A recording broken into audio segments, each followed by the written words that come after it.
Review meeting முடிஞ்ச பிறகு டெஃபினட்டா 1 or 2 days முதலமைச்சர் மாண்புமிகு முதலமைச்சர் அவர்களை நான் சந்திக்க போகிறேன்.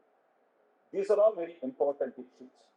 The finance problem, recruitment, appointment, vice chancellor appointment. These are all pending now. இது எல்லாம் சீக்கிரமா சரி செய்யணும். Okay? No, I'm sorry. That the donation aspect, I'm very clearly saying that. தமிழ்நாட்டில் உயர்கல்வி துறையில எந்த விதமான குறிப்பீடுகளோ எந்த விதமான நீங்க கேட்கிற இந்த பினான்ஸ் இர்ரெகுலரிட்டிஸோ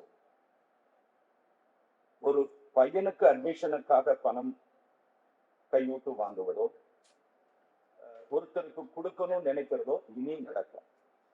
இந்த கவர்மெண்ட் வெரி டிரான்ஸ்பரண்ட் சட்டம், இந்த ஸ்டேட்டினுடைய அட்டானமி, இந்த ஸ்டேட்டினுடைய சாவரினிட்டி, இந்த ஸ்டேட்டினுடைய இண்டிபெண்டன்ஸ் டெஃபினட்டா முதல்வர் தலைமையில் ஒரு சிகரத்தை விட்டும் என்கிற நம்பிக்கையோடு நாங்கள் இருக்கிறோம்.